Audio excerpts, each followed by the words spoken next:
जय हिंद बच्चों। आज के वीडियो में हम अकबर को पूरी तरीके से निचोड़ कर पढ़ने वाले हैं कि ये कहाँ पैदा हुआ से लेके कहाँ तक मरा। इसके बीच में जो कुछ इसने किया है, इसका साम्राज्य विस्तार, युद्ध नीति, इसके प्रशासनिक कार्य, राजनीतिक कार्य, सामाजिक कार्य, आर्थिक कार्य, राजनीतिक कार्य, धार्मिक कार्य, चित्रकला, साहित्य, संगीत, पूरा स्थापत्य कला, सब कुछ पढ़ने वाले हैं इस वीडियो में। आप अकबर को इतना जान जाएंगे जितना अकबर खुद उसको नहीं जानता था। तो चलिए शुरू करते हैं। सबसे पहले इसकी प्रीवियस वीडियो में मैंने बाबर और जहांगीर को कर दिया था, वो वीडियो बहुत लंबी हो जाती, इसलिए मैं सेपरेट वीडियो बना रहा हूँ अकबर के ऊपर। इसके बाद अपन जहांगीर और शाहजहां देखेंगे। इसमें मैंने पूरे प्रीवियस ईयर के पेपर्स को निचोड़ के बनाया है कि एक्चुअल में अकबर से पूछा क्या जाता है। और भाई बहुत कुछ पूछा जाता है लिटरली यूपीएससी और बाकी के स्टेट पीएससीज में। अकबर के जब मैंने नोट्स बनाए कि कहाँ कहाँ से पूछा जाता है या कौन पूछा जा सकता है, तो लगभग अकबर का सब कुछ ही इम्पोर्टेंट हो गया। पर फिर भी उसमें से सबसे ज़्यादा जो कॉमन निकल के आ रहा है, मैंने उसको समराइज करके पूरे नोट्स आपको बना दिए। इस वीडियो के अलावा आपको अकबर कहीं इवन टेक्स्ट बुक में भी पढ़ने की ज़रूरत नहीं पड़ेगी। तो शुरू करते हैं। सबसे पहले मुगल साम्राज्य अकबर, ये बना 1556 से लेके 605 तक इसका शासन रहा। हालांकि पैदा ये 42 में हो गया था, है ना। तो सबसे पहले बात करें इसका जन्म हुआ था अमरकोट के राजा राणा प्रसाद के समय। आपको प्रीवियस वीडियो में आपको ने देखा है हुमायूं की हिस्ट्री से, जिसमें हुमायूं भाग गया था 15 साल के लिए। शेरशाह सूरी ने मार के भगा दिया था अफगानी शासक ने। तो ये क्या कहते हैं, निर्वास काट रहा था। जैसे राम जी ने निर्वास काटा था 14 साल का, वैसे ही उसी समय में निर्वास काटने के दूसरे साल में 40 में निर्वास शुरुआत हुई थी, 42 में अमरकोट के राजा राणा प्रसाद के यहाँ पर अकबर का जन्म हो गया। एक हिंदू राजा के पास अकबर का जन्म हुआ, और यही कारण है कि ये आगे चल के राजपूत राजाओं को, हिंदू राजाओं को भी संरक्षण प्रदान करता है, अपने प्रशासन में भी लाता है, जैसे कि राजा मान सिंह और बाकी सब देखेंगे अपन।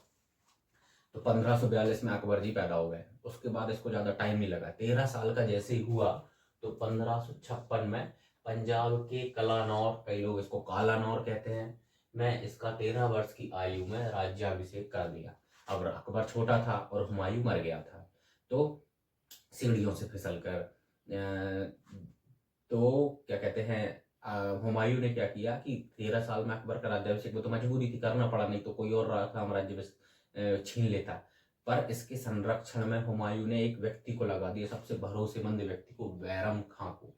इसका हुमायूं का राइट हैंड था, जो आगे चल के अकबर का राइट हैंड बन जाता है। तो 13 साल की उम्र में ये राजा तो बन जाता है, पर ये अभी बैरम खां के संरक्षण में रहता है। तो इसका संरक्षक कौन होता है? बैरम खां, याद रखिएगा। और ये 1556 से 1560 तक करता है, मतलब राजा अकबर ही है पर डिसीजन सारे बैरम खां लेता है, ठीक है। उसके बाद 60 तक, उसके बाद फिर अकबर खुद डिसीजन लेने लगता है।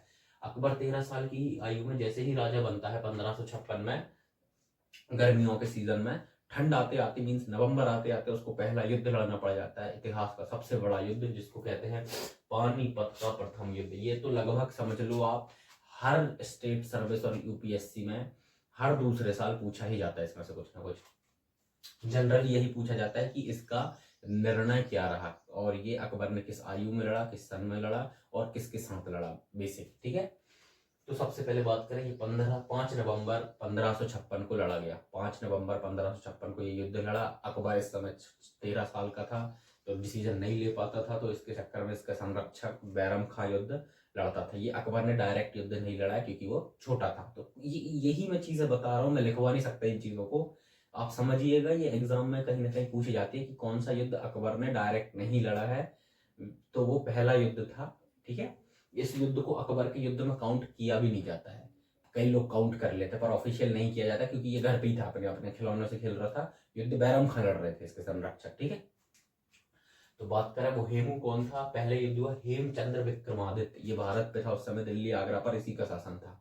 हुमायूं जैसी बाहर गया था तो ये हार गया था, इसने पूरा क्षेत्र जीत लिया था, हुमायूं सारा क्षेत्र हार गया था। उसको कई लोग हेमू भी बोल देते हैं। हेमू सुन के ना आपको मुस्लिम वर्ड याद आता है, पर एक्चुअल में हेमू शॉर्ट फॉर्म है हेमचंद्र विक्रमादित्य का। ये हिंदू राजा था, कंफ्यूज नहीं होइएगा। पानीपत के प्रथम युद्ध में कई लोग दोनों मुस्लिम शासकों के बीच में युद्ध बता देते हैं, ऐसा नहीं है।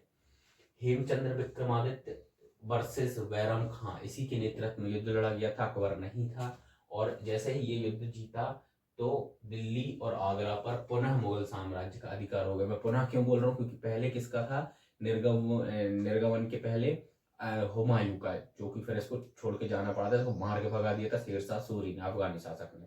ठीक है, तो 15 साल बाद 1556 में अकबर ने इसको फिर से जीत लिया, या फिर डायरेक्टली इनडायरेक्टली कहें तो बैरम खान ने इसको जीता है। ठीक है, अकबर 13 साल का था। अब इसके बाद लगभग 6 साल बाद, 5 साल बाद, जब अकबर 17-18 साल का होता है, 6-5 18 सॉरी 19 साल की उम्मीद, क्या कहते हैं, एज में, अब अकबर थोड़ा वो कहते हैं ना मैच्योर हो गया, तो अब अकबर खुद युद्ध लड़ता है।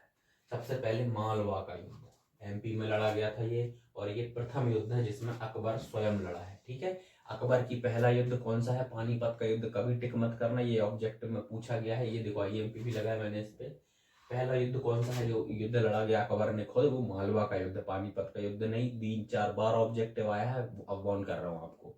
ठीक है, और इसमें राजा कौन था? बाज बहादुर मालवा के शासक थे। और इसके अकबर की तरफ से कौन लड़ रहे थे? देखो अकबर का भले ही पहला युद्ध था, अकबर का पहला युद्ध था, इसलिए इसने कई सारी हेल्प ली। जैसे कि आदम खां अकबर की तरफ से लड़ रहे थे, अब्दुल्ला खां अफगान, ये इसके चाचा थे। आदम खां उसकी माँ, मुंह बोली माँ का बेटा था, और अकबर खुद, तब जाकर युद्ध वो जीत पाया। ठीक है, उसके बाद बात करें गोंडवाना का युद्ध। ये एमपी पीएससी में कई बार पूछा गया है, और बीपीएससी बिहार पीएससी में, कि गोंडवाना के युद्ध की खासियत बताओ, कि ये एकमात्र युद्ध है। देखो एकमात्र है तो अब यूपीएससी में चांसेस है कि आ सकता है। पहले आप इसको पढ़ लेते हैं, फिर मैं आपको समझा देता हूँ कि ये सबसे पहले 1564 ईस्वी में लड़ा गया था गोंडवाना का युद्ध, मतलब बुंदेलखंड क्षेत्र में लड़ा गया था। और ये रानी दुर्गावती और आसफ खां, जो कि अकबर की तरफ से नेतृत्व कर रहा था, आसफ खां द्वारा लड़ा गया। मुगलों की तरफ से यह क्षेत्र लड़ा गया, और रानी दुर्गावती एमपी में इनका बहुत बोलबाला है, वो लड़ रही थी। जबलपुर क्षेत्र, गोंडवाना क्षेत्र ईस्ट और सेंटर एमपी में आता है ये। उसके बाद बात करें तो रानी दुर्गावती ने अपने आत्मसमर्पण करने की बजाय खुद को मारना बेहतर समझा, खुद को मारना स्वीकार किया। इसलिए ये पहला युद्ध है एकमात्र जिसमें एक, पहले तो महिला शासिका ने युद्ध लड़ा, दूसरा सभी राजा या तो युद्ध में मारे जाते हैं, या तो हार जाते हैं, या तो आत्मसमर्पण कर देते हैं। तो मैं इन्होंने क्या किया, ना आत्मसमर्पण किया, ना ये अगर मुगल सेना के सामने झुकी, इन्होंने खुद को कटार मार ली युद्ध में आत्मसमर्पण करने की। पहले तो लड़ती नहीं जितना हो सके, जब पता चला कि मैं घर चुकी हूँ, आत्मसमर्पण करना पड़ेगा, तो इन्होंने खुद को ही तलवार मार ली, और ये वहीं शांत हो गई। तो ये कई बार पूछा जा सकता है कि गोंडवाना युद्ध की खासियत बताओ, रानी दुर्गावती ने कैसे मुगल सेना का सामना किया, ये बता सकते हो। अकबर की तरफ से कौन लड़ रहा था, ऑब्जेक्टिव में ये आ सकता है। उसके बाद गोंडवाना युद्ध कब हुआ, ये आ सकता है। तो इससे 5-6 क्वेश्चन बनते हैं। ठीक है, उसके बाद बात करें अगला, चित्तौड़गढ़ का युद्ध। ये मेवाड़ में लड़ा गया था, और काफी प्रसिद्ध युद्ध है ये। मैं आपको बताता हूँ कैसे। सबसे पहले तो एक दिन में, 2 दिन में, 1 हफ्ते में नहीं लड़ा गया, इसको लड़ने में लगभग 1 साल का टाइम लगा। हुआ क्या था, सबसे पहले बात करिए, अकबर इसको लड़ने खुद गया था। उसके बाद इसको लड़ा, मेवाड़ से कौन था? महाराणा उदय सिंह मेवाड़ के राजा थे। इस समय हुआ यह था कि पूरे किले की घेराबंदी कर ली थी, युद्ध लड़ा। युद्ध के बाद मेवाड़ के सैनिक किले में अपनी रक्षा के किले बना ही इसलिए है, सबसे बड़ा किला है, इसके बारे में कहा जाता है कि किला तो चित्तौड़गढ़ का है, बाकी सब किलैया मतलब छोटे किले हैं। ठीक है, उसके बाद बहुत दिनों तक घेराबंदी रही इसकी, जिसमें राजा उदय सिंह को क्या किया कि पहाड़ियों के रास्ते इनको कहीं बाहर भेज दिया। किले में गुप्त रास्ते होते हैं ना, उसके रास्ते पीछे पहाड़ियों में इनको भेज दिया गया कि आप जाओ, आप सुरक्षित रहो। तो उस समय इस युद्ध का नेतृत्व किसने किया? इस समय इस युद्ध का नेतृत्व किया इनके सेनापति जयमल और थत्ता ने। ये बहुत इंपॉर्टेंट है, क्योंकि इनकी वीर गाथाएं राजस्थान में ही नहीं पूरे विश्व में बहुत गौरव से सुनाई जाती है कि जयमल और थत्ता ने पूरी मुगल सेना का अकेले सामना किया, राजा को सुरक्षित करके। ये इतनी बहादुरी से लड़े कि लगभग 1 साल तक लड़ते रहे, और लड़ते लड़ते ही वीर गति को प्राप्त हुए, और पूरा युद्ध इन्होंने लड़ा। ये इतनी बहादुरी से लड़े थे कि अकबर ने, भले ही ये मेवाड़ जीत गए, ये चित्तौड़गढ़ जीत गए, पर उनकी बहादुरी में आगरा के किले में द्वार पर उनकी मूर्तियां लगवाई थी। आगरा के किले में आज भी हैं, आप उनके द्वार पर जाओगे, आगरा के किले में मैं गया हूँ, मैंने देखा है, उनकी जो मेन गेट है ना, वहां पर 2 मूर्ति लगी हुई है, और नीचे लिखा भी हुआ है हालांकि ये फिर government of India survey department of India ने लिखा है कि ये जयमल है और ये फत्ता है, ये इतनी बहादुरी से लड़े थे। उसके बाद देखें, इसलिए ये बहुत ज़रूरी, इसके बारे में राजस्थान पीएससी में तो लगभग 9-10 बार क्वेश्चन आया ऑब्जेक्ट प्री और मेंस को मिला के। तो ये यूपीएससी पॉइंट ऑफ व्यू से भी ज़रूरी हो जाता है, और ये बाकी अदर स्टेट एग्जाम में पूछा जा सकता है। मैंने इसके बारे में जो जो खास था वो सब बता दिया है, ठीक है। डेट भी याद रखिएगा, ये एक दिन का युद्ध नहीं था, एक साल का युद्ध था। उसके बाद गुजरात, अच्छा यूपीएससी में ये आ सकता है कि 67 या 68, यदि दोनों सन आते हैं तो एक, और यदि कोई एक आता है तो 67 चूज करिएगा। कई बार ऑब्जेक्टिव में 67, 68, 69 और 70 ऐसे करके आ जाता है, तो आप 67 चुने या 8, इसमें चुनिएगा 67, ठीक है। उसके बाद बात करें तो गुजरात विजय या फिर राजकोट विजय, ये 71 में लड़ा गया था, और ये काफी निर्णायक युद्ध था अकबर के लिए, क्योंकि पहली बात तो अकबर इसमें खुद स्वयं आया था।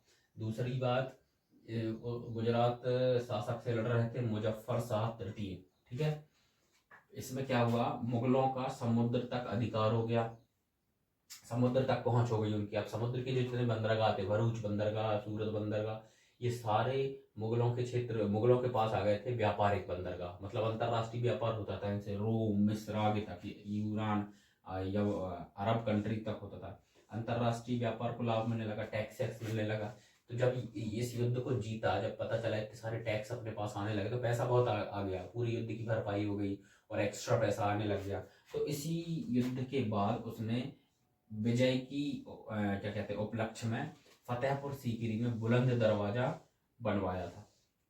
बुलंद दरवाजा आप देखिएगा, बहुत ही भव्य दरवाजा है। एक्चुअली फतेहपुर सीकरी पूरा इसी के पैसे से बना है, इससे पहले शुरू हो गया था, पर जब फतेहपुर सीकरी बनने लगा और फिर ये जीत लिया, तो बुलंद दरवाजे तो बनवाए ही, बाकी चीजें भी इसी के, मतलब व्यापार से जो लाभ होता रहता था उससे ही फिर आगे चीजें बनने लगी। पर विजय के रूप में तो केवल बुलंद दरवाजा बनवाया। इस चीज को ध्यान रखिएगा, बुलंद दरवाजा सेपरेटली मैंने अलग से आगे पढ़ाया है, उसमें ध्यान रखिएगा कि फतेहपुर सीकरी में बनवाया है, पर गुजरात विजय के उपलक्ष्य में बनवाया है। पर फतेहपुर सीकरी की मैक्सिमम चीजें बनने के लिए जो रेवेन्यू चाहिए था, जो पैसा चाहिए था, वो इन्हीं अंतरराष्ट्रीय व्यापार से फिर आने लग गया था। तो वो अपनी सबसे बड़ी विजय मानता है गुजरात विजय को। उसके बाद बात करें हल्दी घाटी का युद्ध, ये बहुत ही जरूरी है। ये 1576 में हुआ था। ये सारे युद्ध मैंने पूरे क्रम से लिखे हैं, ये देखिए आप जितने भी युद्ध देखेंगे सारे युद्ध बिल्कुल अपने क्रम में है, ताकि आपको कंफ्यूजन ना हो कि पहले कैसे, पहले क्या चीजें होती, बाद में क्या, फिर आगे क्या, ठीक है। 76 में इसने हल्दी घाटी का युद्ध लड़ा। ये लड़ा था अकबर की तरफ से गए थे राजा मानसिंह, मतलब इन्होंने हिंदू राजाओं को उच्च पद देने शुरू कर दिए थे। अब ये अपन अकबर की राजपूत नीति है उसमें पढ़ेंगे। अकबर की तरफ से लड़ा था राजा मानसिंह ने, और मेवाड़ की तरफ से लड़े थे क्या कहते हैं महाराणा प्रताप। बहुत बढ़िया, महाराणा प्रताप लड़े थे।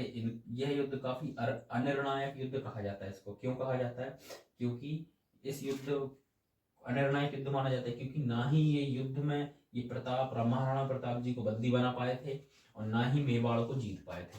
इसमें भी नहीं जीत पाए थे। अगर मैंने कह दिया और धोखे से जीत गए थे, नहीं जीते थे इसमें, क्योंकि राजा तो चला गया और ये लड़ते लड़ते शहीद हो गए। पर अकबर की सेना बहुत कमजोर हो गई थी, तो ये लौट आए, और उसी की बहादुरी में अकबर ने क्या कहते हैं इन दोनों का आगरा के किले में स्टैचू बनवाया था, द्वार पे ही अपने। उसके बाद महाराणा प्रताप का समय आया मेवाड़ में 76 में, तब भी ये नहीं जीत पाया। अनिर्णायक युद्ध कहा जाता है इसको। ये आ सकता है क्योंकि राजस्थान पीएससी में आया है और यूपीएससी में पूछा जा सकता है, क्योंकि ये भी गोंडवाना युद्ध की तरह एकमात्र ऐसा युद्ध है जो जिसको कहा जाता है कि अनिर्णायक युद्ध है। मतलब ये सभी युद्धों में डिफरेंस क्रिएट कर रहा है, और डिफरेंस क्रिएट करने वाली चीजें ही यूपीएससी पूछता है। आप इस कॉमन चीज को दिमाग में बैठा के रखिएगा, क्योंकि ना महाराणा प्रताप बंदी बनते तो भी युद्ध जीत जाते हैं, और ना ही सेना के बल पे ये युद्ध जीत पाए, ठीक है। उसके बाद बात करें बंगाल और बिहार। बंगाल बिहार मतलब अपना नॉर्थ ईस्ट वाला हिस्सा। इसमें लड़े थे दाऊद खान मुगल सेना की तरफ से, और कर्रानी बंगाल के नवाब थे उस समय, बंगाल के राजा थे उस समय कुर्रानी नहीं कर्रानी। इसमें हुआ क्या कि इस युद्ध से मुगलों का उत्तर पूर्व में विस्तार बढ़ गया था। नॉर्थ ईस्ट की तरफ बंगाल बिहार, थोड़ा सा दार्जिलिंग हिस्सा, असम वाला हिस्सा, उसके ऊपर तो पहाड़ी वाला क्षेत्र था, वहां तक नहीं गए, पर यहाँ तक उनका क्षेत्र बढ़ गया था। और बंगाल तक पहुंचने से बंगाल की खाड़ी में भी इनका साम्राज्य बढ़ गया था, जिससे कि इनका समुद्र व्यापार बढ़ने लग गया था। म्यांमार, फिर आगे सिंगापुर और आगे ऐसे चीन तक जाने लग गए थे वो लोग। मतलब व्यापार की दृष्टि से भी ये इनका बहुत महत्वपूर्ण युद्ध रहा है। उसके बाद अकबर ने शुरू कर दिए कुछ दक्षिण अभियान। दक्षिण अभियान में इनका सबसे प्रमुख माना जाता है असीरगढ़ का किला। असीरगढ़ का युद्ध इन्होंने किया 67 में, ठीक है, सॉरी 67 में कह रहा हूँ, 1601 में। अभी 1574-76 में ये हुआ था। उसके बाद दक्षिण अभियान उन्होंने शुरू किया। इससे अकबर को दक्षिण का द्वार कहते हैं, दक्षिण का द्वार खुल गए थे। मतलब ये युद्ध ऐसा निर्णायक युद्ध था कि ये इस युद्ध के जीतने के बाद, इसको एनी हाउ ये युद्ध जीतना ही था। उस युद्ध के जीतने के बाद अकबर के दक्षिण में 3 राज्य और बढ़ गए थे। जैसे हर देश के राज्य में बटा होता है ना, तो 3 राज्य और 3 सूबे कहते थे उस समय, 3 सूबे और बढ़ गए थे। इसके बाद जैसे ये युद्ध जीता, इसके बाद अकबर ने खानदेश, अहमदनगर, बरार, ये मैंने इसके पहले की बहमनी साम्राज्य पढ़ाया, उसमें ये सभी साम्राज्यों का, सभी क्षेत्रों का डिस्कशन है। बस मोटा मोटा आप इतना समझ लो कि मध्य भारत और दक्षिण भारत के क्षेत्रों तक, उत्तरी दक्षिण तक इन क्षेत्रों को उसने जीतने लग गया था। और यह अकबर के अंतिम सैन्य अभियान में गिना जाता है। कौन सा? असीरगढ़ का किला। ये कई बार यूपीएससी के प्रीलिम्स और मेंस के वो 1 नंबर 2 नंबर के क्वेश्चन में पूछा गया है कि अकबर के अंतिम अभियान कौन सा था, अंतिम अभियान के बारे में चर्चा कीजिए। तो असीरगढ़ का किला था, ये 1601 में हुआ था। खानदेश, अहमदनगर और बरार 3 क्षेत्र इसमें जीते थे, और बाद में इसे अकबर ने तीनों को एक एक सूबा का दर्जा दे दिया था। इसके बारे में क्या कहा जाता है और क्यों ये खास है? पहली बात तो दक्षिण का एकमात्र अभियान। दूसरी बात है कि एकमात्र ऐसा युद्ध जो अकबर का अंतिम सैन्य अभियान कहलाता है। और तीसरी बात जो कही जाती है कि अकबर ने इस किले को सोने की चाबियों से खोला था। इसका मतलब समझिए आप, असीरगढ़ का किला उसके लिए इतना जरूरी था कि सोने की चाबियों से खोला गया था। कहने का मतलब कि साम दाम दंड भेद जो चीज इस्तेमाल हो सकती थी अकबर ने वो इस्तेमाल करी। इसको कहा जाता है, सोने की चाबियों से खोलने का मतलब है कि रिश्वत देकर ये किला जीता गया था। कि इस किले को जीतने के लिए अकबर कुछ भी चाहता था ताकि उसका मध्य भारत पर या दक्षिण भारत के क्षेत्र तक कब्जा हो सके। क्योंकि बाबरनामा में बाबर ने क्या लिखा था कि दक्षिण में कृष्णदेव राय है, विजयनगर साम्राज्य बहुत ही शक्तिशाली साम्राज्य है, और धन संपदा में तो वो बहुत ही ज्यादा अमीर है, बहुत ज्यादा, मतलब नेक्स्ट लेवल अमीर है। तो अकबर की कहीं ना कहीं इच्छा थी कि वो दक्षिण तक जा पाए, ठीक है। उसके बाद कुछ अन्य अभियानों की अपन बात कर लेते हैं कि ये छोटे मोटे अभियान है। जैसे इसने काबुल में 1581 में जीता, मतलब है कि जैसे इसने बंगाल बिहार जीता था, उसके जस्ट बाद फिर ये काबुल गया, सीधा दक्षिण नहीं आया था, ठीक है।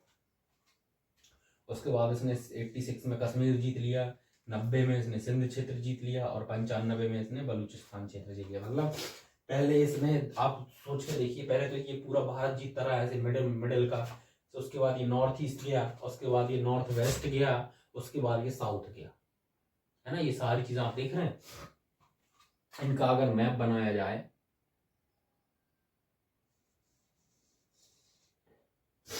तो उसने सबसे पहले पानीपत युद्ध जीता, मतलब ये दिल्ली और अजमेर क्षेत्र जीत लिया। उसके बाद उसने मालवा युद्ध जीता, मतलब ये मिडिल एमपी जीत लिया। उसके बाद ये गोंडवाना क्षेत्र यानी कि ये वाला क्षेत्र जीत लिया। उसके बाद उसने मेवाड़ राजस्थान वाले क्षेत्रों पे हमला किया। उसके बाद उसने गुजरात ये वाला क्षेत्र जीत लिया पूरा। उसके बाद उसने हल्दी घाटी युद्ध, मेवाड़ में फिर से युद्ध लड़ा था, अनिर्णायक युद्ध था। उसके बाद उसने बंगाल बिहार ये वाले क्षेत्र जीत लिए। उसके बाद बंगाल बिहार के बाद ये गया नॉर्थ ईस्ट में, काबुल, कश्मीर, सिंध, मतलब यहाँ पे आ गया काबुल, यहाँ पे आ गया ऊपर नॉर्थ में कश्मीर, ये सिंध क्षेत्र मतलब आज जो पाकिस्तान के क्षेत्र में, और बलूचिस्तान क्षेत्र जो भी आज के पाकिस्तान के क्षेत्र में, ये पूरा क्षेत्र जीत लिया। उसके बाद ये गया कहाँ? दक्षिण अभियान में। असीरगढ़ का किला जीता इसने। असीरगढ़ किला को दक्षिण की चाबी कहा जाता है, और इसने कहा था कि सोने की चाबियों से इस किले को जीता, रिश्वत देके। वो खानदेश, अहमदनगर, बरार, ये रहा बरार, ये रहा अहमदनगर, और ये रहा खानदेश। अब आप अकबर का रियल साम्राज्य की, अब आप कहाँ तक इसका साम्राज्य, मतलब पूरा लगभग साउथ इंडिया का ये वाला हिस्सा छोड़ दें तो ये पूरा अकबर का साम्राज्य था इंडिया के बाहर, अफगानिस्तान पाकिस्तान से। इन युद्धों का अगर आप केवल मैप बनाएं तो आपको पता लग जाएगा कि अकबर के पूरे इतने बजे क्षेत्र उसने समय के साथ कैसे खेले जीते। आप चाहें तो जो वीडियो देख के आप नोट्स बना रहे हैं, एक खुद से मैप बनाकर, एक तो आप वर्ल्ड मैप और इंडिया मैप की प्रैक्टिस शुरू कर दीजिए, आगे ये हिस्ट्री, पॉलिटिकल साइंस और खासकर ज्योग्राफी में बहुत हेल्प होने वाली है। दूसरी क्या कहते हैं, अगर आप पूरे मैप पर उसके युद्धों को लिख दें सन वाइज, तो आपको एक उसके साम्राज्य का विस्तार का पता चल जाएगा। आपको फोटो में तो दिख ही रहा होगा कहीं ना कहीं कि उसका पूरा साम्राज्य कितना बड़ा था। इन युद्धों से आप पता कर सकते हैं। अगली स्लाइड में हम इसकी सामाजिक आर्थिक राजनीतिक बात करेंगे। और उससे पहले देखेंगे, एक कई यूपीएससी में पूछा गया था, अकबर की राजपूत नीति के बारे में बताइए कि राजपूतों को उसने कैसे अपने साम्राज्य में विलय किया बिना किसी क्षति के। अकबर के सभी युद्धों को जीतने के लिए कहीं ना कहीं राजपूतों का बहुत बड़ा योगदान सामने आता है, जिसमें कि हम चर्चा करेंगे और यूपीएससी पूछ भी रहा है गवर्नमेंट एग्जाम के, स्टेट पीएससी के लेवल पे, कि उसने क्या ऐसा किया जिससे कि राजपूत राजा, जो कि अपने स्वाभिमान के लिए सर्वोपरि होते थे, किसी के अग्री झुकते थे, राजा तो एक मुस्लिम शासक के साथ मिलकर उन्होंने काम किया।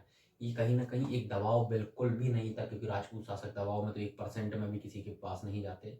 ये एक हिसाब से भरोसा जीतना और भरोसा दिलाना एक कहीं ना कहीं, और आपस में एक आपसी संबंध इतने गहरे थे कि कहीं ना कहीं राजपूत राजाओं ने स्वयं भारत को जीतने में मुगल शासकों की मदद करी, जिसको अपन राजपूत, अकबर की राजपूत नीति कहते हैं। इसके बारे में 3-4 पॉइंट समझ लेते हैं।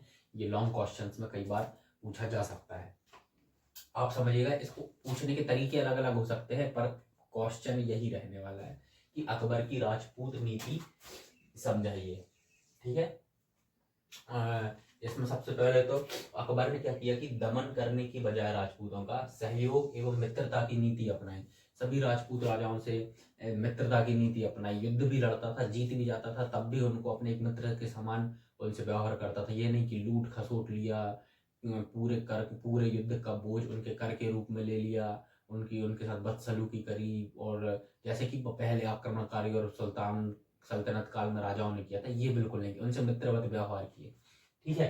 दूसरी बात, उनसे वैवाहिक संबंध स्थापित की। जैसे उसने खुद आमिर की राजकुमारी जेजाबाई, या जिनको अपन अजूधाबाई कहते हैं, उनसे शादी करी। अपने बेटे जहांगीर की शादी करवाई मानबाई से।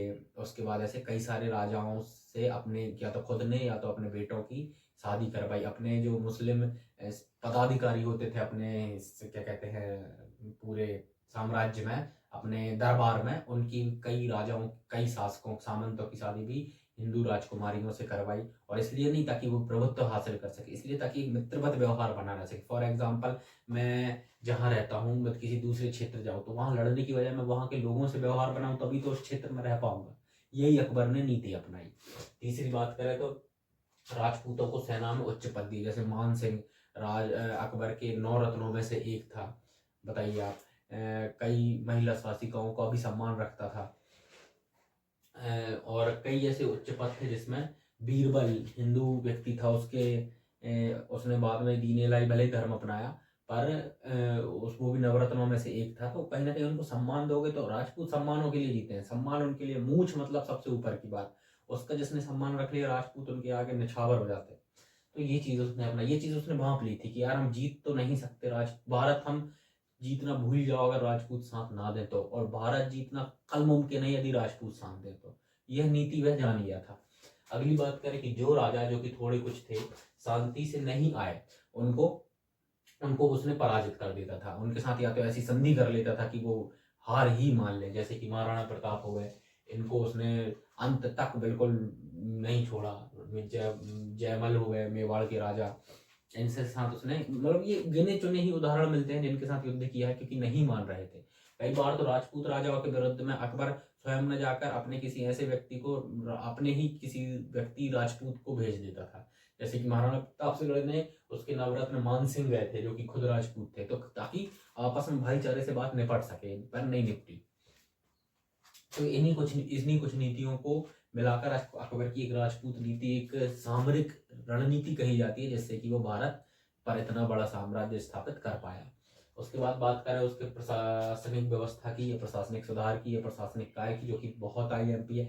इनमें इन पॉइंटों में से कुछ ना कुछ किसी न किसी एग्जाम में पूछा ही जाता है, डायरेक्ट इनडायरेक्ट रूप से। सबसे पहले बात करें मनसबदारी व्यवस्था की। मनसबदारी व्यवस्था में अकबर ने क्या किया कि अकबर ने जितने भी मनसब पद ओहदा मतलब कुल मिला के आप समझिए कि इसको मैं बता दूंगा, अकबर की राज्य में साम्राज्य में जितने भी पदाधिकारी नौकरशाह होते थे, सैन्य संगठन होते थे, जितने भी पदाधिकारी ऊपर से लेकर पूरे नीचे तक जितने भी नौकरी पेशा लोग होते थे उसकी सेना में या प्रशासन में जितने भी, उन सबको वो एक तो सैलरी देता था। और सैलरी में उसने एक प्रथा शुरू की कि सबको मनसब के आधार पर वेतन दिया जाएगा। फॉर एग्जाम्पल मनसब का मतलब होता है पद या ओहदा, पद के आधार पर वेतन दिया जाए। आज भी यही होता है। सबसे निचले लेवल के अधिकारियों की सैलरी जितनी होती है, उसके बाद ग्रुप बी, ग्रुप ए, इन लेवल के अधिकारियों की अलग होती है, डिप्टी कलेक्टर की अलग होती है, कलेक्टर की अलग होती है ना।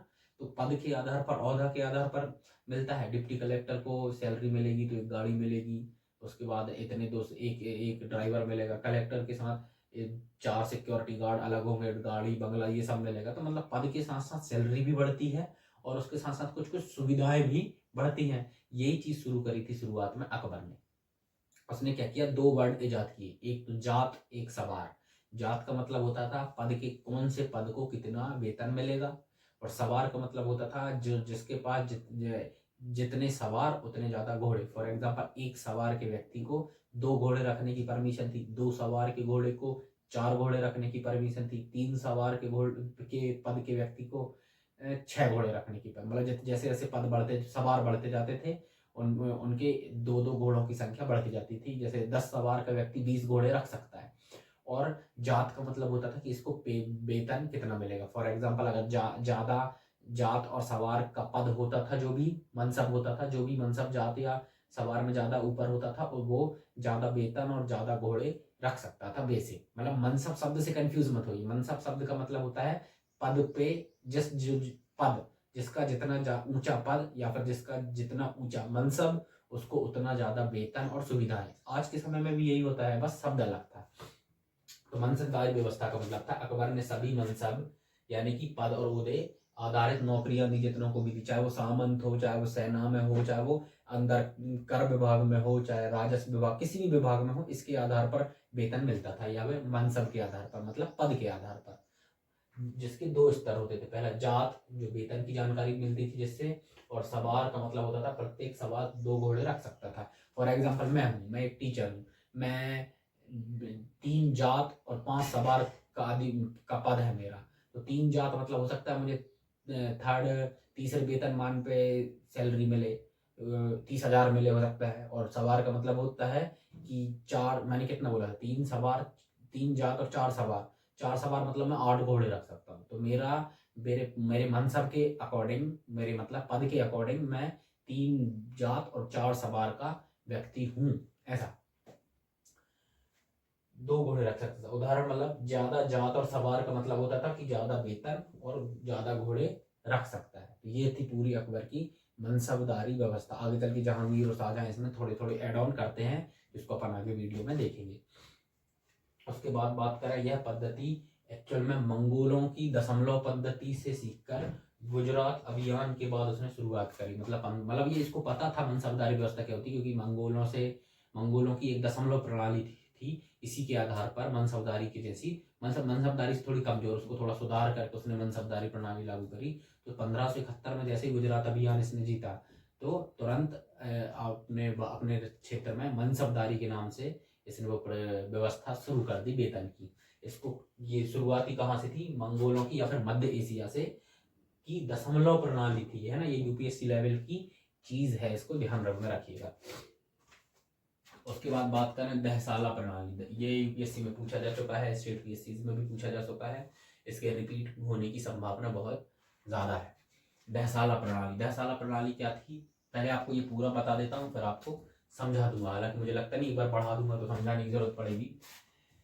राजा टोडरमल थे, राजा टोडरमल द्वारा, जो कि उन्हीं की साम्राज्य का हिस्सा थे, राजा टोडरमल द्वारा विकसित भू राजस्व, याद रखिएगा, दहसाला प्रणाली किससे रिलेटेड है? ये दहसाला सुन के गौशाला यानी जानवरों का वो मत सोचने लगना कि ये घोड़ों के संरक्षण से रिलेटेड है, क्योंकि मैंने यही सोचा था सबसे पहले। दहसाला मतलब भू राजस्व तय करने की वैज्ञानिक पद्धति, जिसका इजाद किसने किया? राजा टोडरमल ने। कई बार तो सीधा क्वेश्चन आ जाता है, राजा टोडरमल की वैज्ञानिक पद्धति कौन सी थी? सिंपल। या फिर दहसाला प्रणाली को किस राजा ने इजाद किया था? तो अकबर मत लगा देना, राजा टोडरमल ने। अकबर ने तो इससे खुश होकर कि हाँ यार ये अच्छी चीज है, अपन भी लागू करते, तब ऐसा लागू किया था अकबर ने भू राजस्व प्रणाली। इसमें होता क्या था कि इसमें किसी क्षेत्र का पिछले 10 साल का एक औसत उपज या पैदावार निकाली जाती थी पिछले 10 साल की, और जिसका 1/3 हिस्सा कर के रूप में ले लिया जाता है, यानी कि 1/3 मतलब 33%। इससे किसानों व राजा को पहले से ही कर एकत्रण की जानकारी लग जाती थी कि कहाँ से कितना कर आएगा। समझ रहे हैं आप? मैं आपको बेसिक समझा देता हूँ, आप चाहे तो वीडियो पॉज करके पढ़ सकते हो। होता ये था कि कोई एक क्षेत्र है, फॉर एग्जांपल एमपी एक जोन है, एमपी में भी अलग अलग जोन है, मालवा एक क्षेत्र है, यूपी में गंगा यमुना का दोआब एक क्षेत्र हो गया, बिहार में पूरा क्या कहते हैं पटना वाला एक क्षेत्र हो गया, पटना जिला वाला एक क्षेत्र हो गया। तो ऐसे कोई भी एक क्षेत्र चुना, इस क्षेत्र के पिछले 10 साल की पूरी रिपोर्ट निकाली कि इस साल कितना उपज हुआ, इस साल कितना, तो जितना भी उपज हुआ उसका एक औसत निकाला कि ऑन एन एवरेज इतनी उपज हो रही है। तो उस जो एवरेज उपज निकल रही उसका 33% हम लेते थे। अब चाहे अगले 10 साल के लिए, तो अगले 10 साल तक अब वो सेम 33% लिया जाएगा। इससे होता क्या था, किसानों को भी पहले से पता होता था कि हर साल हमसे कितना टैक्स लिया जाएगा, अगले 10 साल तक का तो पता होता था। अगले 10 साल बाद फिर सर्वेक्षण, तो किसानों को पता होता था कि हमसे कितना टैक्स लिया जाएगा, तो उनको हर साल वो नहीं होती थी कि इस साल बढ़ ना जाए घट ना जाए ऐसा। तो उनमें भी एक लेवल का एक वो था कि एक पता होता है ना चीजें पहले से, तो घबराहट नहीं होती, वो असमंजस्य की स्थिति नहीं होती। दूसरा, सरकार को भी पहले से पता चल जाता था कि इस क्षेत्र से अपने पास इतना टैक्स आएगा, इससे इतना, मतलब हर साल उनको पहले से ही पता होता था कि अपने साम्राज्य में इतना टैक्स तो फिक्स है, ये तो आने ही वाला है। तो आगे की वो रणनीति उस हिसाब से बना पाते थे। जब पहले से पैसा पता हो ना कितना आएगा, तो अपन वेल प्लानिंग कर सकते हैं। इसलिए उसकी अकबर की वेल प्लानिंग इतनी सही थी कि कल को वो जजिया कर भी समाप्त कर देता है जो हिंदुओं पर लगता है, क्योंकि उसको पता था कि साम्राज्य में इतना पैसा तो आएगा, ताकि वो अपनी चीजें सही ढंग से चला सके। इसलिए अकबर महान बन पाया। तो आप बेसिक समझ गए। सरकार भी यही करती है आज की। उसके बाद बात करते हैं दहसाला प्रणाली। याद रखिएगा, राजा टोडरमल, कंफ्यूज मत होइएगा, और ये किसी जानवरों की गौशाला नहीं थी, ये राजस्व प्रणाली थी। ठीक है, अगला है साम्राज्य विभाजन। इसको स्टेट पीएससी में पूछा गया है, यूपीएससी नहीं पूछा अभी, हो सकता है आगे पूछ ले यूपीएससी, क्योंकि ये बेसिक है। क्या? इसने अपने पूरे साम्राज्य को 12 सूबों में बांटा था। 12 सूबों मतलब 12 राज्यों में। जैसे भारत कितने राज्यों में बटा है? 29 राज्यों में। वैसे ही पूरा साम्राज्य उसका 12 राज्यों में या फिर सूबे कहते थे, सूबों में बटा हुआ था, जो आगे चलकर 15 हो गए थे। अब वो 15 कौन से थे? जो इसके पहले की स्लाइड में मैंने आपको बताया था कि उसने दक्षिण अभियान किया था एक, जो कि उसके आखिरी के 3 सूबे जुड़ गए थे दक्षिण अभियान के। कौन से अंतिम 3 सूबे थे? खानदेश, अहमदनगर और बरार। ये उसको दक्षिण से मिले थे, मतलब दक्षिण अभियान पर जाने से पहले उसने अपने सूबों का बंटवारा कर दिया था। ठीक है, याद रखिएगा। तो और उसके बाद बात करें अग्रिम ऋण। आपने मेरी प्रीवियस वीडियो में अगर देखा हो तो मैंने सल्तनत काल में मोहम्मद बिन तुगलक पढ़ाया था। उसने क्या किया था? मोहम्मद बिन तुगलक ने किसानों को अपनी उपज के लिए पहले से ही ऋण देना शुरू कर दिया था कि आपके पास अगर किसानी के लिए संपत्ति नहीं है उगाने के लिए, तो आप हमसे कर लो। तो एमबीटी के समान किसानों को अग्रिम कृषि ऋण प्रदान करने लग गया था अकबर। इतिहास के मात्र 2 ही ऐसे राजा हुए हैं, मोहम्मद बिन तुगलक सल्तनत काल तुगलक वंश का, और अकबर मुगल वंश का। ठीक है, जिसने किसानों को अग्रिम कर दिया है किसानी के लिए। उसके बाद बात करें सबसे इम्पोर्टेंट, हर साल अकबर से इसमें से कोई ना कोई क्वेश्चन पूछ ही लेते हैं। तो जनरली यही क्वेश्चन होता है कि कितने विद्वान थे। ये ऑब्जेक्टिव वाली चीज है, ये मेंस वाली चीज नहीं है। हाँ, स्टेट पीएससीज में अगर कोई अपना कोई स्तर गिराता है तो वो पूछ लेता है मेंस में। हालांकि ये सिर्फ प्री में पूछा जाता है कि इन 5, 6 या 4 ऑप्शन में से कौन है या कौन नहीं है, बस। पर हालांकि जरूरी चीज ये है कि अकबर के दरबार में 9 विद्वान थे, जिसको वह अपने 9 रत्न कहता था। एक चीज और, नवरत्न की प्रथा किस किस राजा ने चलाई है, आपको यह पता होनी चाहिए। गुप्त साम्राज्य ने चलाई है, उसके बाद विजयनगर ने चलाई है, उसके बाद अकबर ने चलाई है, उसके बाद आगे चल के विक्रमादित्य के भी 9 रत्न थे। तो आपको पता होना चाहिए। ऑब्जेक्टिव में यूपीएससी ये पूछता है कि किस राजा के पास 9 रत्न नहीं थे, इनमें से किस राजा के पास 9 रत्न थे। या फिर क्रम से पूछ सकता है कि किस किस राजा के पास 9 रत्न थे, क्रम से बताओ कि अकबर पहले आएगा या फिर चंद्रगुप्त, विक्रमादित्य। तो विक्रमादित्य बाद में आएंगे। तो ऐसे क्रम में यूपीएससी ऐसे पूछता है, बेसिक क्वेश्चन को घुमा के पूछता है। मतलब जिसके पास कॉमन सेंस अच्छा है ना, UPSC is all about common sense. जिसके पास स्पेसिफिक सेंस नहीं चाहिए कि आप धरती के सबसे अलग ही इंसान हो, कॉमन सेंस आपका तकड़ा होना चाहिए, बात पकड़ने वाली चीज आप में होनी चाहिए। आप देखोगे नॉलेज, आप प्री मेंस के क्वेश्चन देखना, नॉलेज तो बेसिक ही पूछता है, पर वो इस तरीके से पूछता है कि वो तरीका नहीं पकड़ पाते अपन। उसके लिए आप थोड़ी सी प्रैक्टिस करिए आंसर राइटिंग की और ऑब्जेक्टिव मार्क की। सबसे पहले प्रीवियस ईयर क्वेश्चन 25-30 साल के अगर मिल पाए तो उठा लीजिए जहां से मिल जाए, नहीं तो 10 साल के तो मैं अवेलेबल करवा ही रहा हूँ आपको। अगर आप मेरे चैनल के इंट्रो में आप देख सकते हैं, कॉन्टैक्ट नंबर और ईमेल आईडी है, आप मुझे व्हाट्सअप करिए या ईमेल करिए। आपको यूपीएससी के प्रीवियस ईयर के प्री और मेंस की कंपाइल्ड पीडीएफ बना के मैं आपको टेलीग्राम पर या डायरेक्ट व्हाट्सअप पर सेंड कर दूंगा। मेरे टेलीग्राम पर ऑलरेडी पड़ी हुई है, आप व्हाट्सएप पर मैसेज भी कर सकते हैं। दूसरा, अगर आप स्टेट पीएससी से हैं, एमपी, गुजरात, राजस्थान, बिहार, उत्तर प्रदेश, तो आप डायरेक्ट मुझे, झारखंड, छत्तीसगढ़, तो आप डायरेक्ट मुझे उस नंबर पर मैसेज करिए व्हाट्सएप पर। मैं आपको पिछले 10 साल की प्री और मेंस की पीडीएफ ही आपको सेंड कर दूंगा, और कंपाइल्ड है। फॉर एग्जांपल 2014 की प्री और मेंस की सिंगल पीडीएफ आपको दे दी, क्योंकि भटकना नहीं पड़ता। आप लोग ढूंढने जाओगे ना तो कहीं मेंस मिलेगा, कहीं प्री मिलेगा, कहीं दोनों नहीं मिलेंगे, फिर ये पढ़ो वो पढ़ो, तो कन्फ्यूजन बहुत होती है। और अपन पढ़ाई कर रहे हैं तो कन्फ्यूजन की जगह नहीं होनी चाहिए, चीज़ें शॉर्ट एंड सिंपल हो, ताकि आप अच्छे से बेहतर पढ़ाई कर सकें। तो आप भेज दीजिए। आपको सिलेबस चाहिए प्री मेंस का कंपाइल्ड फॉर्म में, आपको वो भी मिल जाएगा, आप कांटेक्ट कर सकते हैं। आपको हिस्ट्री, ये मैंने 10-15 जगहों से कलेक्ट करके कंपाइल्ड नोट्स बनाए हैं, मेरे हैंड रिटन नोट्स हैं। आपको ये चाहिए, आप व्हाट्सएप पे मैसेज कर दीजिए, टेलीग्राम पे, आपको ये अवेलेबल हो जाएगा। ठीक है, पीडीएफ फॉर्म में मैं सेंड कर दूंगा ये सभी आपको। उसके बाद अपन बात करें अगला, अग्रिम ऋण हो गया था, नवरत्न हो गए थे। नवरत्न देख लेते हैं, नवरत्न कौन कौन से थे। एक था बीरबल, उसके बाद अबुल फजल फैजी, ये चित्रकार था, सॉरी लेखक था। अबुल फजल लेखक था, बीरबल राजनीतिक मामलों में सलाह देता था, तानसेन था, राजा टोडरमल थे, राजा मानसेन थे, राजकुमार मानसेन थे, अब्दुल रहीम था, अब्दुल रहीम खान खाना थे, इन्होंने अकबर की बारे में लिखा है। और उसके बाद मुल्ला दो प्याजा थे, और उसके बाद फ़कीर ओजीउद्दीन थे। इसमें काफ़ी कन्फ्यूज होती है, ओजीउद्दीन या ओजीउद्दीन है, याद रखिए। 9 बार क्या कहते हैं, कई बार तो केवल 9 लिखने को आ जाते हैं नवरत्न, तो इन 9 को याद रखिएगा, ठीक है। उसके बाद बात करें सामाजिक और धार्मिक सुधारों की, सामाजिक और धार्मिक कार्यों की अकबर के। इसकी लिस्ट भी बहुत लंबी है जिसको अपन पढ़ेंगे। इनमें से हर एक टॉपिक से, ये जो मैं टॉपिक लिखे हैं, से क्वेश्चन आए ही आए हैं, ठीक है। तो सबसे पहले बात करें इबादत खाना की। इबादत करना मतलब मैं प्रे करना, ठीक है।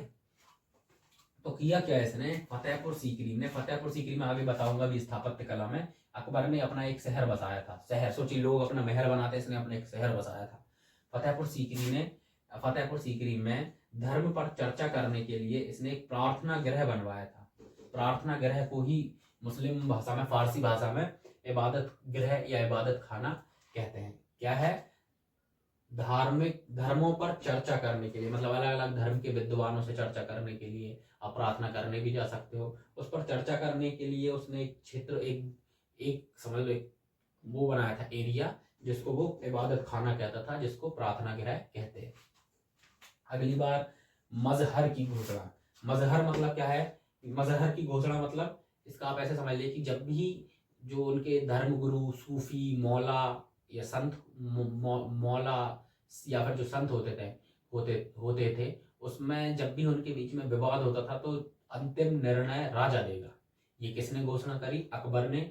इसके पहले भी कई राजाओं ने, बलबन ने ये घोषणा करी थी, अलाउद्दीन खिलजी ने भी यही घोषणा करी थी कि राजा का स्थान इन धर्म गुरुओं से ऊपर है। तो धार्मिक मुद्दों पर विवाद की स्थिति में सुल्तान का निर्णय ही सर्वोपरि होगा। इससे इसने जो धार्मिक राजनीति होती है ना, रिलीजियस पॉलिटिक्स, जो धर्म गुरुओं में भी होती रहती है, आप देखते होंगे आजकल भी होती है, तो इससे उसने खुद को बचाने के लिए राजा ये करता था। बलबन ने भी यही किया, अलाउद्दीन खिलजी ने भी यही किया, अकबर ने भी यही किया। ये समझदारी वाला निर्णय है। कल को धर्म गुरुओं के मामले में फंस के निर्णय नहीं लेने पड़ते कि अपन तो कुछ और भला चाह रहे हैं, पर इनके चक्कर में, इनकी पर्सनल एथिक्स के चक्कर में अपन को और डिसीजन लेने पड़ जाए। तो इसने जो भी कहा कि धर्म गुरुओं के या फिर धार्मिक मामलों के विवाद में सुल्तान का निर्णय सर्वोपरि होगा, मतलब ये धर्म से भी ऊपर उठ जाता था सुल्तान। उसके बाद बात करें सुलह ए कुल। सुलह ए कुल ये बहुत ही इंपॉर्टेंट चीज है। सुलह कुल की नीति, इसको कहते हैं सुलह कुल की नीति क्या थी, जिसको धर्म अकबर की धर्मनिरपेक्ष नीति कहते हैं। क्वेश्चन ऐसे बन सकते हैं, सुलह कुल क्या है या अकबर की सुलह कुल की नीति क्या है, बताइए। अकबर की धर्मनिरपेक्ष नीति को क्या कहा जाता है, इस टाइप से क्वेश्चन बन सकते हैं, ठीक है।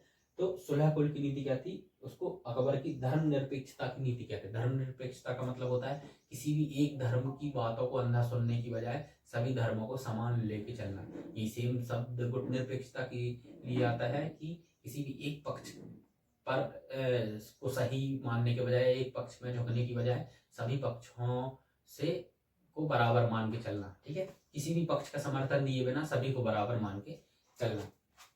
तो ये उसकी धर्मनिरपेक्ष नीति थी, मतलब सार्वभौमिक शांति की बात करता था वो सुलह ए कुल में। सहिष्णुता की नीति अपनाई थी, ये सहिष्णुता की नीति, ये सभी पॉइंट आपस में एक से नहीं है, सभी पॉइंट अपने आप में सुलह कुल को एक्सप्लेन करने के लिए लिखे गए हैं। धर्मनिरपेक्ष नीति थी, ये सार्वभौमिक शांति की बात करता था सुलह कुल में। उसके बाद ये सहिष्णुता की नीति की, सभी धर्मों को सुनना चाहिए, सभी धर्मों को सुनो। सभी धर्म कुछ कॉमन पॉइंट तो बताते ही है, कोई भी धर्म नहीं कहता पेड़ काटो, कोई भी धर्म नहीं कहता किसी को मारो, कोई भी धर्म नहीं कहता, तो कुछ तो बेसिक है। इसी से खुश होकर, मतलब इसी चीजों से खुश होकर कह रहा हूँ, प्रभावित होकर उसने अपना धर्म चलाया था, दीन ए इलाही, जो कि अपन अगली स्लाइड में देखेंगे। सामाजिक और धार्मिक करों, धार्मिक व्यवस्था में अगला है हमारा दीन ए इलाही धर्म, जो कि उसने चलाया था। इसको तौहीद ए इलाही भी कहा जाता है। ये बहुत कम लोगों को पता है, इससे क्योंकि ट्रिक में फिर क्वेश्चन पूछ लेते हैं कि तौहीद इलाही क्या है, वो दीन ए इलाही ही है, उसका दूसरा नाम है। ये इसने 1582 में जब इसने काबुल सिंध प्रांत जीत रहा था, तभी इसने चलाया था। एक्चुअल में एक धर्म नहीं था, ये एक विचारधारा थी कि सभी धर्मों की इसने, क्योंकि सभी धर्मों के लिए धर्म सभा लगवाता था, तो उसने क्या किया कि सभी धर्मों की अच्छी अच्छी बातों को कलेक्ट करके अपनी एक व्यवस्था चला दी, जिसको दीन इलाही कह दिया, ठीक है। ये इस धर्म का अच्छे से प्रचार नहीं कर पाया, जैसे अकबर, जैसे क्या कहते हैं, पहले अशोक के समय पर मौर्य काल में अशोक ने धर्म का प्रचार किया था, बौद्ध धर्म का, तो बहुत फैला वो। अपने बच्चे महेंद्र को श्रीलंका भी भेजा था। ये धर्म अकबर के समय तक चला और अकबर के बाद फिर खत्म हो गया। तो अपन देख लेते हैं ये क्या है। सभी धर्मों के मूल तत्वों को मिलाकर अपनी एक खुद की विचारधारा या धर्म की शुरुआत की, जिसको तौहीद दीन ए इलाही या तौहीद ए इलाही कहा जाता है 1582 में। ये एकमात्र हिंदू इसको अपनाने वाला कौन था, बीरबल था, ठीक है। और वी.एस. स्मिथ ने कहा है, वी.एस. स्मिथ देखो अभी फिर आ गए, हर बार आते हैं ये। वी.एस. स्मिथ ने कहा है कि वी.एस. स्मिथ ने इसे अकबर की मूर्खता का स्मारक कहा है। दीन इलाही अच्छा खासा धर्म इनका कहना यह था कि अच्छा खासा धर्म चल रहा, क्यों फालतू पंगे लेने हैं, तो और अपना ना प्रचार कर पाया ना कुछ। ये क्यों नहीं कर पाया, इसकी सब बहुत बड़ी कमजोरी ये थी उस समय के हिसाब से देखा जाए तो, कि इसने स्वेच्छा से स्वीकार करने की आजादी दी थी कि अगर आप चाहते हैं तो करें, नहीं चाहते हैं तो ना करें। और प्रचार उल्टा किया नहीं, प्रचार करता तो लोग आगे बढ़ के आते भी एक्सेप्ट करने इस व्यवस्था को, दीन इलाही को, और या तो फिर धमका के करते, जैसे कई मुस्लिम शासक ने किया, धर्म परिवर्तन ही कर देते थे जिहाद के नाम पे। आजकल भी ये कहीं कई जगहों पर होता है। तो या तो वैसे करता, तो न प्रचार किया ना कुछ। तो अकबर के वी.एस. स्मिथ ये भी कहते हैं कि अकबर के मृत्यु के साथ ही इस धर्म की भी मृत्यु हो गई, मतलब दीन इलाही भी खत्म हो गया उसके बाद। और सामाजिक, ये तो होगी धार्मिक व्यवस्था। उसके बाद सामाजिक में देखें कि 1564 में जजिया कर इसने समाप्त कर दिया था, जो कि हिंदुओं पर लगने वाला धार्मिक कर होता था। उसके बाद बात करें तीर्थ यात्रा का, 53 में इसने समाप्त कर दिया था, जो हिंदुओं से और मुस्लिमों से भी हज के लिए कर लगता था। उसके बाद इसने आगे चल के हज यात्रा भी शुरू करी थी, सरकार की तरफ से होगी, ये अकबर ने किया था। उसके बाद इसने बाल मजदूरी को समाप्त कर दिया था, शुरू में ही 61 में ही कर दिया था। उसके बाद इसने सती प्रथा समाप्त कर दी थी। मोहम्मद बिन तुगलक ने भी करी थी, इसको याद रखिएगा, मोहम्मद बिन तुगलक से काफ़ी रिलेट होती हैं इसकी चीज़ें। उसके बाद बात करें तो इसने दास प्रथा समाप्त कर दी थी 1562 में। उसके बाद बात करें तो दीन ए इलाही इसने पदवी धारण करी थी। दीन इलाही कह रहा हूँ, जिल इलाही। आपने एक वर्ड सुना होगा ना, ये कई बार सीरियलों में और उसमें आता है, जिल इलाही। जिल इलाही का मतलब कि भगवान के समान मानने वाले आप, जिसको हम भगवान के समान मानते हैं, उसको उस वर्ड को फारसी में कहते हैं जिल ए इलाही, ठीक है, जिल इलाही। उसके बाद इसने अपने एक नया संवत चलाया था, जो कि अगेन चला नहीं, क्योंकि प्रचार नहीं करता था। उसके बाद आर्थिक कार्य इसके देख लेते हैं, आर्थिक कार्य या फिर आर्थिक सुधार। सबसे पहले करों का वर्गीकरण देख लेते हैं। इसने क्या किया, सबसे पहले तो जजिया कर लगाया, जो कि हिंदुओं पर लगता था, और बाद में इसको खत्म कर दिया था ये 1564 में। उसके बाद एक जकात कर होता था, जो कि मुस्लिमों पर लगता था। उसके बाद ये चलता था, जकात चलता था। उसके बाद खम्स होता था। खम्स मतलब जो भी लूट का हिस्सा होता था ना, कोई भी लुटेरा या फिर कई बार आक्रमणकारी लूटता, ये भी लूटता था कई छोटी मोटी जगहों को, छोटे मोटे सामान से लूटते थे, तो उसमें राज्य का हिस्सा होता था। कोई खजाना मिल गया, गड़ा हुआ खजाना, आज भी सरकार हिस्सा रखती है, वो कोई खजाना मिल गया तो ये उसमें से 60% उस लूट का हिस्सा सरकार का होता था, या फिर कहें कि राजा का होता था, बाकी 40% जिसने लूटा उसका। आज के समय में भी ऐसा होता है। मान के चलो किसी के घर कोई पुराना खजाना मिलता है और वो सरकार को देता है, सरकार को जानकारी ना देना सबसे पहले तो एक अपराध हो गया, 5 साल की जेल और जुर्माना और पूरा खजाना जब्त। और सरकार को जानकारी देने से 20% आपका रहेगा और 80% गवर्नमेंट का रहेगा, ये अभी का रूल है।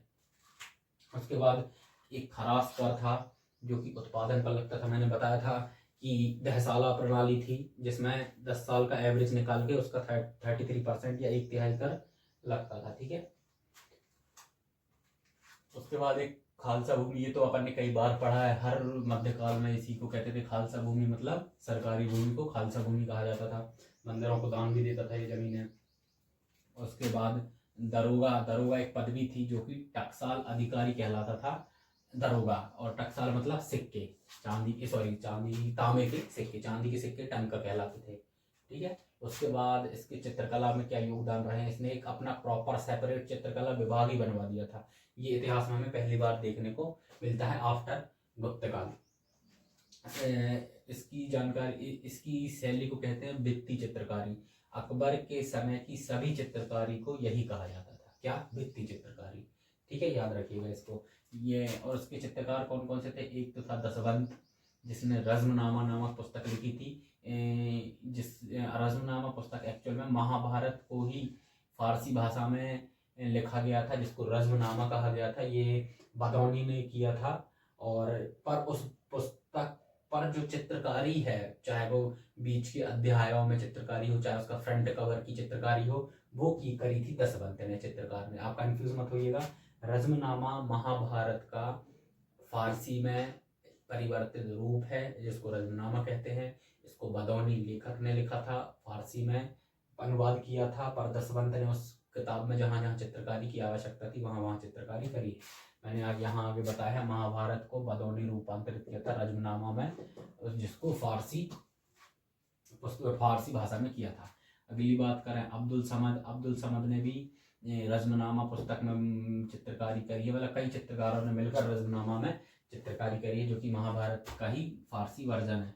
उसके बाद बसावन बात करें, ये लैला मजनू की चित्रकारी करता था। सिर्फ लैला मजनू को कभी घोड़े पे बिठा दे रहा है, कभी पेड़ पे बिठा दे रहा है, कभी सफर करते हुए दिखा रहा है। लैला मजनू का मजनू था ये बसावन, ठीक है, अपने मजनू वाइले से। उसके बाद फारूक बेग मतलब दरबारी चित्रकार, फारूक बेग दरबारी चित्रकार था उनका। उसके बाद देखें साहित्य में इन्होंने क्या योगदान किया अकबर ने।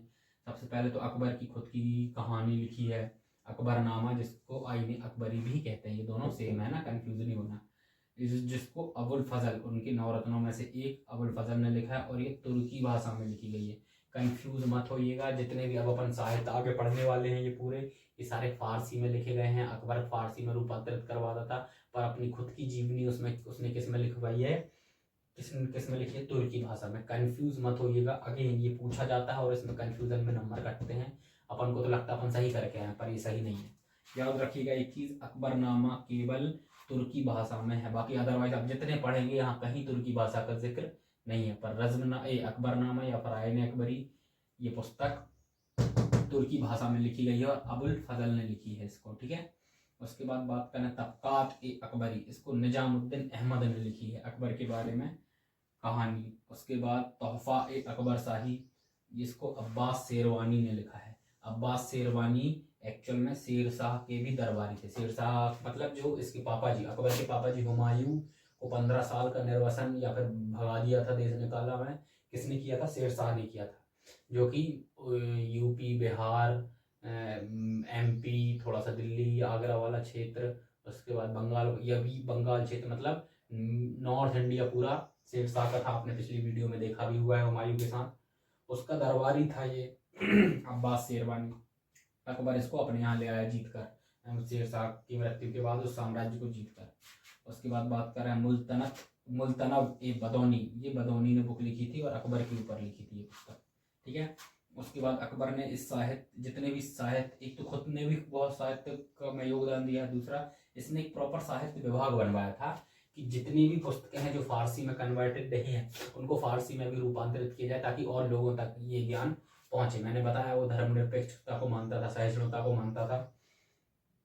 उसके बाद अकबर ने पुस्तकों का फारसी में अनुवाद किया है। कौन कौन सी हैं जो मुख्य अपन देख लेते हैं। इनमें से कई पूछी गई है, जैसे ये पूछी गई है, ये पूछा गया है और कहूँगा ये पूछा गया है, तो संभावना है कि आगे की और भी चीज़ें पूछी जाएं प्री के बेस पर, प्री के लेवल पर। सबसे पहले बात करें लीलावली पुस्तक की, इसको भास्कराचार्य ने लिखा था और ये गणित की पुस्तक है, मैथ की बुक है ये, है ना, लीलावती, याद रखिएगा। और इसको किसने फारसी में कन्वर्ट किया था? फैजी ने। फैजी लेखक रहे हैं जिन्होंने भास्कराचार्य की गणित की पुस्तक लीलावती को फारसी में अनुवादित किया था। उसके बाद बात करें नील दमयंती, इसको भी फैजी ने परिवर्तित किया था और फारसी भाषा में परिवर्तित किया था। उसके बाद बात करें रामायण को, इसको बदौनी ने परिवर्तित किया फारसी में। उसके बाद बात करें महाभारत को, इसको बदौनी ने परिवर्तित किया और इसका नाम रज़्मनामा रखा फारसी में। और इसी रज़्मनामा पुस्तक में दशवंत ने और अब्दुल समद ने चित्रकारी करी है फ्रंट पेज की या बुक के अंदर। उसके बाद अथर्ववेद को सरहिंद कहा जाता है। इसके वो नहीं मिले हैं लेखक कि किसने परिवर्तित किया है, पर अथर्ववेद जो पुस्तक है ना, सेम फारसी में पुस्तक है सरहिंद के नाम से।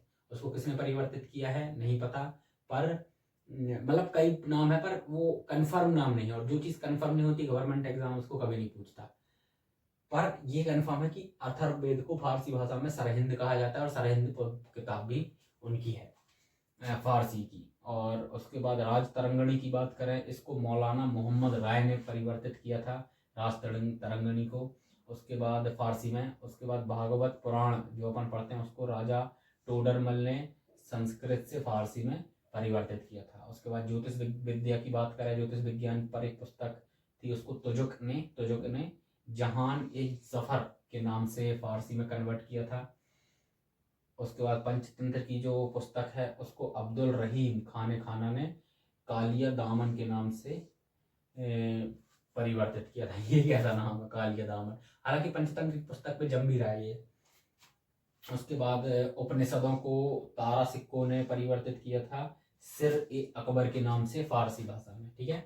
उसके बाद साहित्य हो गया है। उसके बाद संगीत की बात करें तो अकबर स्वयं एक नगाड़ा बजाता था, मतलब अकबर स्वयं संगीत में रुचि रखने वाला व्यक्ति था, ठीक है। उसके दरबार में संगीतकार भी थे। पहला तो विश्व प्रसिद्ध नाम तानसेन जो कि उसके दरबारी कवि थे। ये इनकी दो बात कर लेते हैं, एक तो ध्रुपद गायन इनकी रचना है संगीत की, एक राग दीपक इनकी रचना है, दूसरी रूपद भैरवी इनकी रचना है। उसके बाद एक अबुल फजल इनके नौरत्नों में से एक थे जो कि संगीतकार थे। उसके बाद एक बाज बहादुर थे जो कि संगीतकार थे। अगली स्लाइड में हम इनके और भी कई कार्य देखेंगे जैसे स्थापत्य और बाकी की चीज़ें।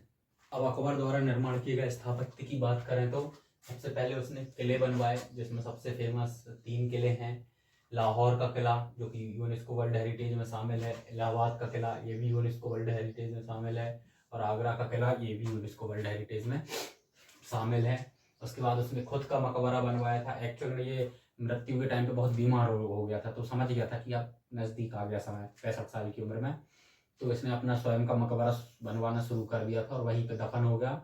और बाद में फिर इसके बेटे जहांगीर ने वो पूरा व्यवस्थित कर दिया। स्वयं का किला बनवाया था आगरा के सिकंदरा में। आगरा सिटी में ही बना है, सिटी से हल्का सा आउटर वाला एरिया, रिंग रोड वाले एरिया समझ लो, वहां पर सिकंदरा जगह में उसका मकबरा स्थित है। और इसको पूरा किसने करवाया था? फिर जहांगीर ने। उसके बाद बात करें शहर की, तो पूरा फतेहपुर सिटी, पूरी Fatehpur Sikri as a city उसने डेवलप करी। ये पूरी सिटी अपने आप में एक यूनेस्को वर्ल्ड हेरिटेज में शामिल है। यूपी का एक आची ये जिला भी है। और क्या कहते हैं, बाकी के राजा किला बनाते हैं, 2 किले बनाते हैं, इसने इतने किले और चीज़ें तो बनवाई। अपने पूरी एक सिटी डेवलप करना 50-60 किलोमीटर की बहुत बड़ी बात होती है। उसके बाद ये इसने किस उपलक्ष्य में फतेहपुर सीकरी नाम रखा और क्यों ये बनवाया? एक्चुअल में ये मोइनुद्दीन चिश्ती की याद में इसने बनवाया था, और मोइनुद्दीन चिश्ती के यहाँ पर ही जहांगीर का जन्म हुआ था। ठीक है, तो याद रखिएगा। और उसके बाद बात करें गुजरात विजय पर, इसने फतेहपुर सीकरी बनवाया था। एक्चुअल में गुजरात विजय पर बुलंद दरवाजा स्पेशली बनवाया था, पर गुजरात विजय से जितना कर प्राप्त हुआ, जितना पूरा चीज़ें खजाना प्राप्त हुआ, उससे उसने पूरे फतेहपुर सीकरी की चीज़ें उसकी फिर थोड़ी संभली, वो बनवाने में सक्षम रहा। ठीक है, अत्यधिक कर मिलने लग गया था, क्योंकि गुजरात समुद्र से सटा एरिया है, कर ज़्यादा मिलता था, अंतर्राष्ट्रीय व्यापार होने लग गया था। उसके बाद बात करें मस्जिद की, तो इसने जामा मस्जिद बनवाई फतेहपुर सीकरी में, जो कि बहुत बड़ी मस्जिद है। उसके बाद बात करें महल की, तो इसने जहांगीर महल बनवाया था, जिसमें मार्बल का प्रयोग हो गया था। ये पहली बार ऐसा हुआ कि मार्बल का यूज़ होने लग गया था, और शाहजहां ने तो फिर मार्बल का ताजमहल ही खड़ा कर दिया। और इसकी मार्बल का जो प्रयोग किया वो बहुत ही विशेष रूप से किया गया है। और इसकी मेहराब भी बहुत फेमस है। मेहराब मतलब ऐसा दरवाजा होता है ना, ऐसा वाला, और आगे चल के ऐसा, और उस पर फूल पत्ते की पूरी चित्रकारी होती है, उस पूरे को मेहराब। और एक दीवार जिसमें पूरी एक पत्थर की दीवार होती है, जिसमें कई सारे छेद बने होते हैं, फूल पत्तियों की पूरी दीवार होती है, पूरी नक्काशी करी हुई दीवार, उसको मेहराब कहते हैं। ठीक है, उसके बाद बात करें अकबर महल बनवाया इसने आगरा में अपने लिए। मरियम महल बनवाया, ये महिलाओं के लिए होता था फतेहपुर सीकरी में। उसके बाद तुर्की महल बनवाया, जिसको तुर्की महल भी कहते हैं, फतेहपुर सीकरी में। उसके बाद बीरबल का महल बनवाया है फतेहपुर सीकरी में। उसके बाद इसने एक बुलंद दरवाजा अलग से, ये प्रॉपर सिंबॉलिक आइकॉन था, जो कि गुजरात विजय के अभियान के बाद सेपरेटली बनवाया गया था, पर उसके गुजरात अभियान के सिंबल के रूप में बुलंद दरवाजा बना था। पर गुजरात विजय के बाद जो वहां से पैसा कलेक्ट होता रहता था कर के रूप में अंतर्राष्ट्रीय व्यापार से और वहां से लूट से, उससे उसने बाकी के फतेहपुर सिटी का निर्माण किया, पर उसकी प्रॉपर विजय की याद में उसने बुलंद दरवाजा बनवाया था गुजरात विजय की याद में फतेहपुर सीकरी में। ठीक है, उसके बाद बात करें विदेशी यात्री कौन कौन आए थे अकबर के समय पर। पहला आया था रॉयल पिल। रॉयल पिल ये पहला अंग्रेज था जो भारत आया था यूके से। दूसरी की बात करें कैप्टन हॉकिंस, ये ब्रिटिश व्यापारी था, व्यापार के लिए इजाज़त मांगने आया था कि हम भारत में कर लें, इसको परमिशन मिल गई थी, छोटे मोटे क्षेत्र से व्यापार करने लग गया था। उसके बाद बात करें तो पुर्तगाली आए थे, मॉन्सेरार और एक्वाविवा, 2 इनका नाम याद रखिएगा। ये 2 पूछे जा चुके हैं, मतलब इसके पूछे जाने की बहुत ज़्यादा संभावना है। मॉन्सेरार और एक्वाविवा 2 पुर्तगाली थे। एक्चुअल में पोर्चुगल के जो किंग थे वो थे जेम्स प्रथम। पोर्तुगल के राजा जेम्स प्रथम का ये पत्र लेकर आए थे अकबर के लिए कि उसको अच्छी अच्छी ग्रीटिंग विशेष दी, और उनके हम अकबर के साथ, मतलब मुगल साम्राज्य के साथ व्यापार करना चाहते हैं, उसकी परमिशन। क्योंकि इसी समय में इंग्लैंड में, सॉरी यूरोप में रेनेसां हुआ था, पुनर्जागरण हुआ था, तो सारी वहाँ के ब्रिटिश, अंग्रेज, फ्रेंच, ये सारे पूरी दुनिया में कॉलोनीज बनाना चाह रहे थे। शुरुआत ट्रेड से करते थे, तभी अंग्रेज आए, आप देखिए, तभी पुर्तगाली आए, फ्रेंच साउथ में मुंबई और तमिलनाडु तरफ आ गए थे, चेन्नई तरफ, गोवा तरफ आ गए थे। तो वो उस समय की व्यापारिक वैश्विक गतिविधियां थी भारत के नजरिए से। पर एक्चुअल में जब ये जेम्स आए अकबर को पत्र देने के लिए, तब तक अकबर निपट चुके थे, तो उसका जो राजा, उनका जो बेटा जहांगीर था, उन तक फिर ये पहुंच पाया, और जहांगीर ने परमिशन दी भी थी व्यापार की। उसके बाद बात करें इनकी मृत्यु कैसे हुई। ये 1605 ईस्वी में आगरा में ही ये शांत हुए और पैचिस रोग की वजह से बहुत कमजोर पड़ गए थे। मतलब समझ लीजिए 1603 4 5 तक 3-4 साल तक पैचिस रोग मतलब आंतों का रोग होता है ये, और बहुत ही कमजोर पड़ गए थे। इनको लास्ट अपने समय में फिर आगरा में डेथ हो गई बहुत कमजोरी की वजह। जब इनको पता लग गया था ना कमजोर हो गए अब जाने वाले, तो फिर उन्होंने स्वयं ही अपना मकबरा तैयार करवाना शुरू कर दिया था और वहीं इनकी कब्र है। और उसी के बाद से फिर अकबर जहांगीर ने मरने के बाद उसको पूरा करवा दिया। पैचिस रोग मतलब आंतों का रोग होता है, दस्त लग जाते हैं, तो अंत जाते जाते दस्त करते हुए चले गए अपने अकबर जी। तो यहाँ तक ही क्लियर है। इस पूरी वीडियो में मैंने प्रीवियस ईयर के सभी क्वेश्चंस को कंपाइल करके ये नोट्स बनाए हुए हैं। इसके बाहर मैं गारंटी देता हूँ आज इस वीडियो में कि अकबर का और कुछ ऐसा बचा ही नहीं है जो एग्जाम में पूछे जाने की संभावना हो। सब इस एक वीडियो में कंप्लीट हो गया है आपका। आई होप आपको वीडियो पसंद आई होगी। पसंद आई हो तो किसी एक ज़रूरतमंद के साथ शेयर करिए जिसको यूपीएससी के नोट्स की ज़रूरत है और वो फालतू में इधर उधर भटक रहा है। तो आई होप आपको चीज़ें पसंद आई हो। Thank you. Priyansh Gaurav signing off.